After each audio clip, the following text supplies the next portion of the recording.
Welcome to 5 Round MMA, podcast number 17. On this edition of 5 Round MMA, we take a look back at UFC 158, GSP versus Diaz. Did GSP settle the score and put the bully in his place?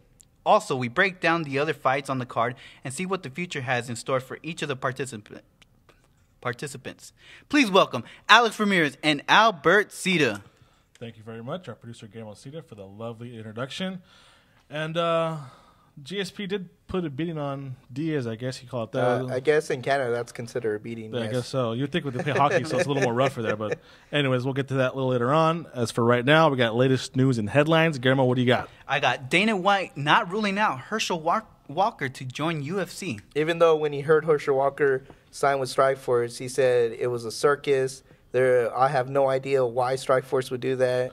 And now it sounds like a good idea. Should be for Herschel Walker's 60th birthday present. Is that 60th birthday present. That guy can still he go, has man. a 2-fight winning streak. He's a freaking athlete, man. How do you go from football? So the 50s. The word is he does 1,000 push-ups and 1,000 sit-ups a day to stay in shape. Herschel Walker, freaking nature, man. True athlete. In the UFC, see where he goes from. See what happens. That'd be interesting. Yeah. Mark Hunt can earn title shot with the win over JDS.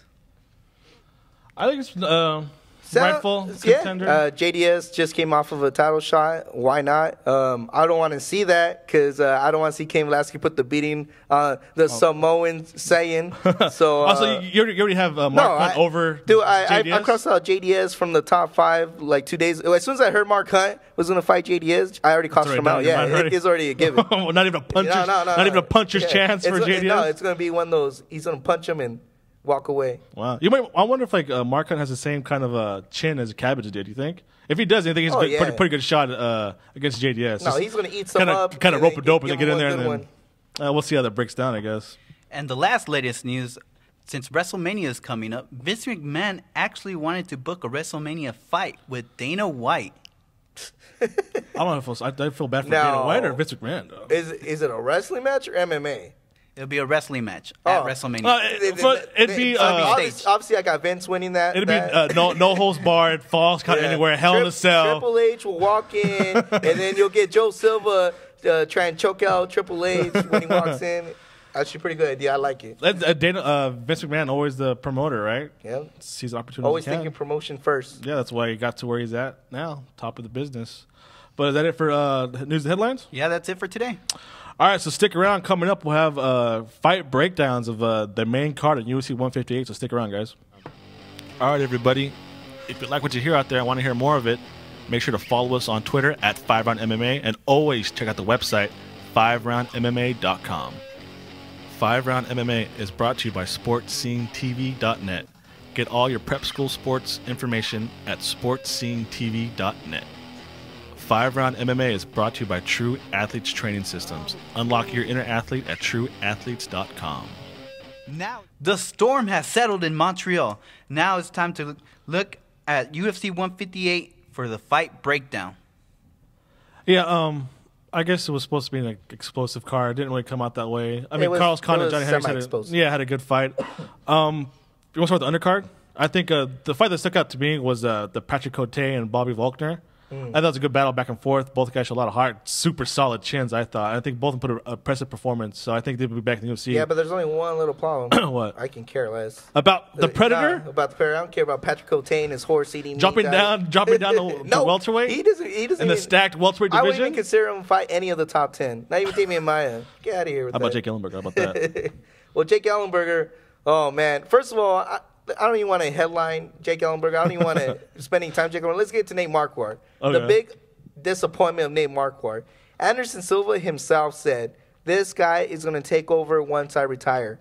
You have always heard this facade of Nate Marquardt is going to be this greatest fighter ever. Come on from Pancrase champion. Yeah, and yet we never got to see it. And the sad part is he's one fight away from being one of those people that, he could have been. Yeah. And look at him, just fizzled out.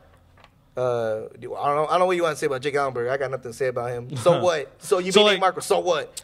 What do you do? Like as far as the fight went down, did it go down as you thought? No. What did Marquardt do wrong to get other than first get of all, knocked he didn't out? keep his hands up. He was pinned against the cage, didn't keep his hands up, and he got caught right in the chin.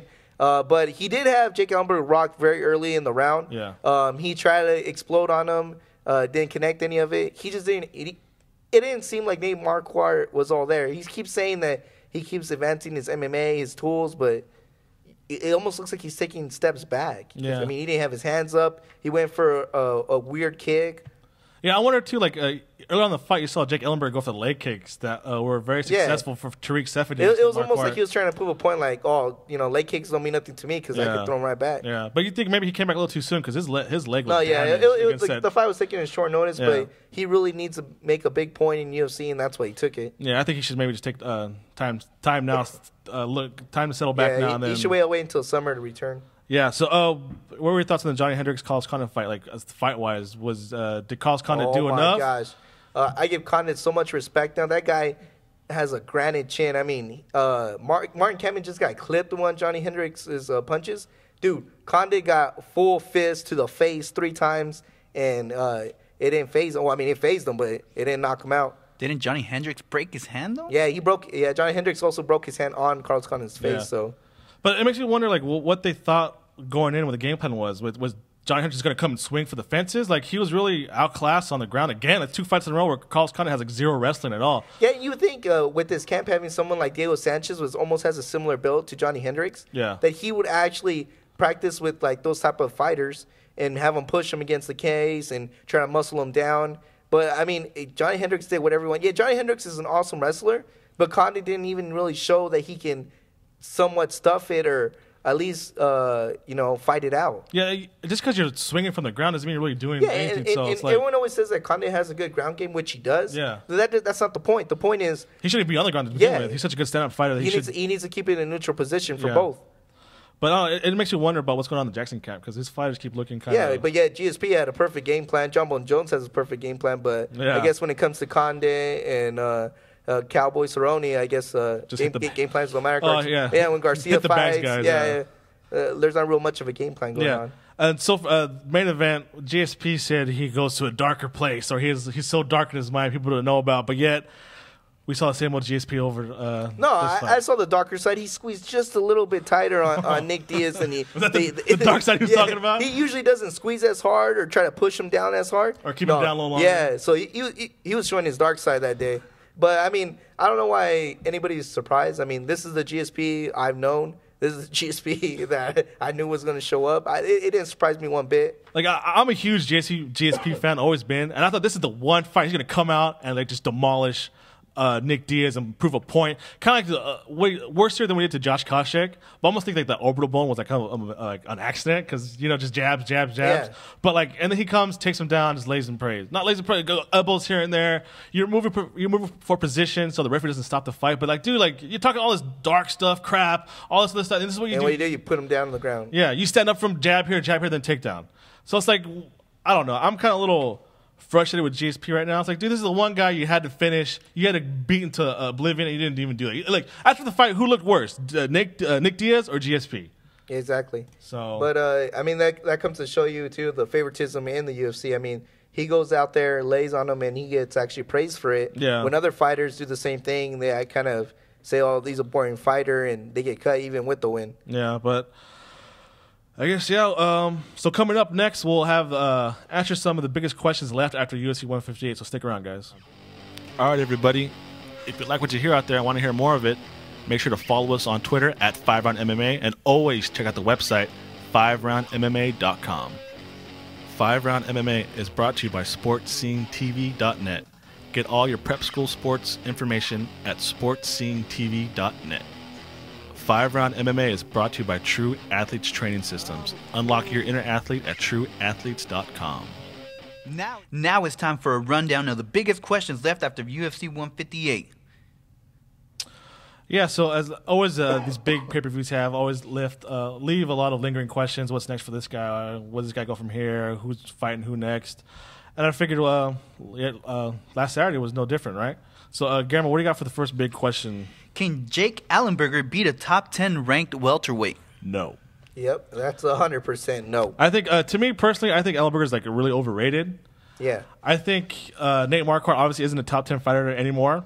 And if you look at Ellenberger's career in the UFC, Only thing point out is his loss to his win to Jake Shields, who was coming off his dad actually dying weeks before the fight. So you wonder if what was going through his head the whole time. I mean, look, if he was even there. Yeah. So Ellenberger's you beat Jay Haran, Sean Pearson. I mean, Carlos Rocha. I mean, these guys aren't top 10 welterweights. And when he did, Martin Kampmann, he lost TKO. So I think he's really on the cusp. Maybe like number 10 guy.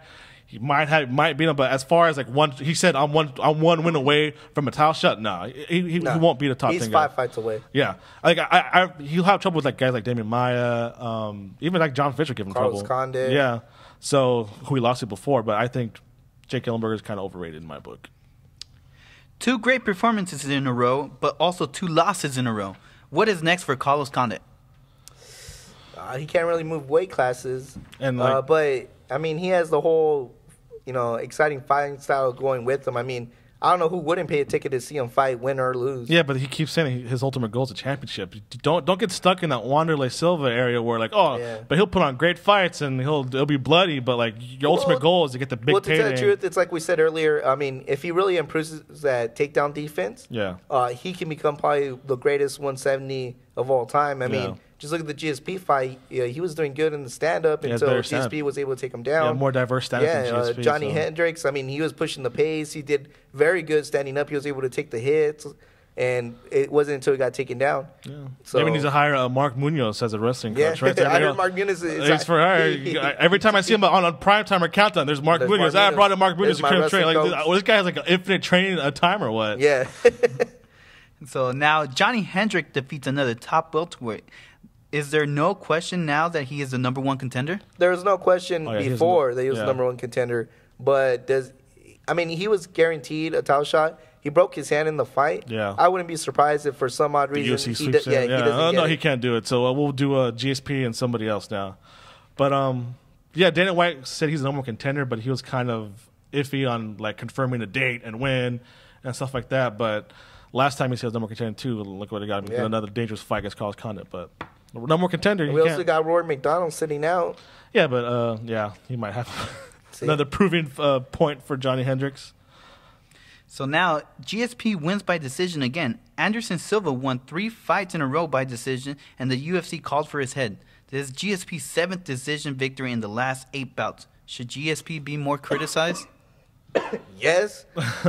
First of all, this is in Canada, so I don't put up with that kind of Canadian brawling. Canadian brawling? I mean, like, Canadian's like for hockey, right? So these fights break out. You think this guy would have a tough, more attitude, but, like, I don't know. Also, I love GSP, also, man, actually motivated to actually put a beating on him instead of just riding him for 15 minutes. Yeah, but, like, you wonder if he's just so well coached. Like, you think his coaches are like, nah, just do what you got to do to win the fight. And well, he's his worst enemy. He's so good at one thing that's what he's going to do. I mean, he excels in that double leg takedown. That's what he does. He's so good in that straight jab, Superman jab. That's what he does. And stuff like this that keeps him from being the number 1 top pound for pound. Because when you got Anderson Silva constantly finishing guys, you got John Jones constantly finishing guys. Even Cain Velasquez. Yeah, Jose Aldo's finishing Aldo, guys. And he's like just getting decisions over and over again. Yeah, these guys are finishing, and that's what puts him ahead of them. Yeah, so I mean, I don't know. I think he needs to at least try to finish somebody, man. So after the fight, Nick Diaz claims retirement. But will he stay retired, and what possible matchups could be good for Diaz? Man, I could care less. This guy, you know what? Just go online, look up for some triathlons, stick with it, bro. I hear boxing needs a new boxer, so go for it. Boxing, I think Nick look, Diaz. Here's the thing. I could care less because look, it doesn't matter who he fights. If he loses because he gets taken down, guess what? Oh, that's not MMA. You brought me down to the ground. Whatever. You don't want to fight. If you don't want to fight MMA, you want to just do jiu-jitsu and boxing. Guess what? Do world jiu-jitsu tournaments. Go to boxing. Yeah, go to boxing. Yeah, do your triathlons. That's cool. Yeah, I think it's kind of tricky for Nick Diaz because his name is pay-per-view caliber, main event caliber, but his record isn't. Yeah. So he's kind of like stuck in that Wanderlei Silva area where his name's going to sell out. You have to match him up with someone that'll make it an exciting fight and people want to see, but there's no way you can keep putting them. And then for him, like, he only wants big money fights now. So, like, is he going to get riled up for a Carlos Condit too? No. He wants the big money fights. So, like. That's why he was already calling for the rematch for GSP. Or even call Anderson Silva too. He even said if GSP loses against Johny Hendricks, he still wants to fight GSP. So, the Nick Diaz, man. Curious case about it, man. And the last question on this rundown, if GSP versus Hendricks goes down, who is the fight how is the fight going to play out? Well, if Hendricks manages to get his hands on him in the first 2 rounds, it's over. It's lights out. New welterweight champion. But if Johny Hendricks gets past the third, if GSP can take him past the later rounds, it's over. Because, I mean, you saw Hendricks in the last fight, in fights previous, he gets really drained. I mean, swinging for the fences and also cutting that distance really takes away from your stamina. And GSP does nothing but push. So yeah, he's a world-class Johny Hendricks is a world-class wrestler. He'll stuff the early takedowns from GSP, but like if GSP presses up against the fence, pepper shots here and there, he might wear him down. Where the rounds 3, 4, and 5, even if he just works the jabs in the later round, he'll be. Hendricks will be too tired to keep those hands up. Yeah, hopefully, Hendricks. From now, you got GSP till now. Who knows when? So work on your cardio and see how it goes, man. It should be a good fight, I think. But is that it for biggest questions? I think we'll see next, right? We got a break for a while now, not to the Ultimate Fighter finale, and then you got a UFC on Fuel, and then next month in April we got the big one, Jones and Son. Yep. So I think the MMA world's going to settle down for a little bit now, take a little month to recuperate. It was kind of a bulldozer ride for a while, but now we can take a little break now. But so make sure you guys follow us on Twitter at FiveRoundMMA. Subscribe to us on iTunes and YouTube, and always check out the website FiveRoundMMA.com. Albert, what do you got? If you guys have any comments at all, any questions, don't like what you hear, you do like what you hear, go ahead and email us at FiveRoundMMA@gmail.com. I would also like to thank our executive producer, Anthony Siriana, our producer, Guillermo Cita. I'd like to thank our sound engineer, Ollie the Trolley, our production technician. They call him The Game. So thanks, everybody, for listening. Keep on listening. Thanks.